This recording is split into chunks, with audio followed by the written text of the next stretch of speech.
hopefully this it helps someone out there, and you may be in a similar situation, and you can utilize the same system or the same strategy that I would attack this. So number one, since we do have a $7,000 line of credit, but we're not using all 15,000 of it, the line of credit is at 10%. So the first thing we would probably do is I would encourage them to, let's take that $9,500.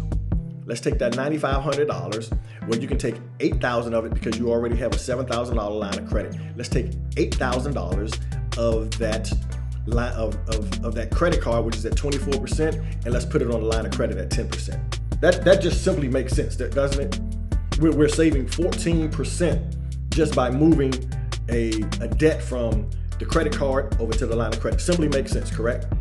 Okay. So we're going to, the first thing, and I think maybe I should go back. So we're using velocity banking with this strategy.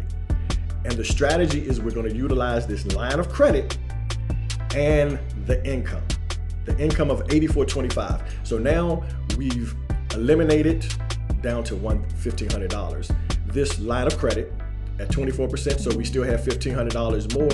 And now we're still going to probably have to pay about $50 on this line of credit. Okay, so now we've cleared up $250. We've cleared up $250. The cash flow, which was $1,557, it was $1,557, but since we've created $250 of cash flow, that additional $250 now goes into where? Our pocket, right? That goes into our pocket. So now our cash flow jumps to $1,870, just that quick. Just by moving one debt into another basket, we've created $250 of cash flow. And we didn't do anything with our income, did we? All we did was move one debt from one basket to another. And now we freed up $250, boom, just like that. It seems like magic, but it's not. It's simple math. We save 14% interest moving from one basket at 24% interest to the second basket at 10% interest. So what is that going to look like? Let me see if I can pull up this. Pull up my calculator here. Let's see what we got here. Okay, so now we have $15,000 line of credit.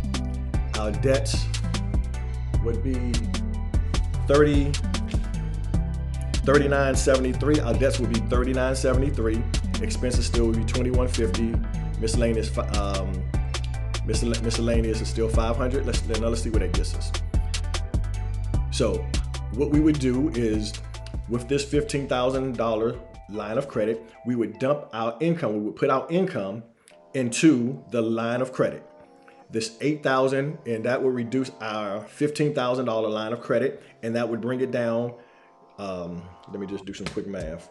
I should have done this. $15,000 minus $84.25. It's going to bring it down to $6,575. And I hear you saying, you're saying, Frankie P. Well, I still have bills I have to pay. What am I do? What are all my bills? So, and here is where the shift comes. Instead of living out of your checking account where your cash flow, your positive cash flow sits, making you no money, now your positive cash flow sits into your line of credit, pushing your debt down every month. In this particular case, is going to push it down $16.70 because you're going to pay interest. So you have your debts, you have your interest that you have to pay. In this particular case, it's $125, and you also have your expenses. So you have $21.50, which are your expense, which you have $39.73, which are your debts.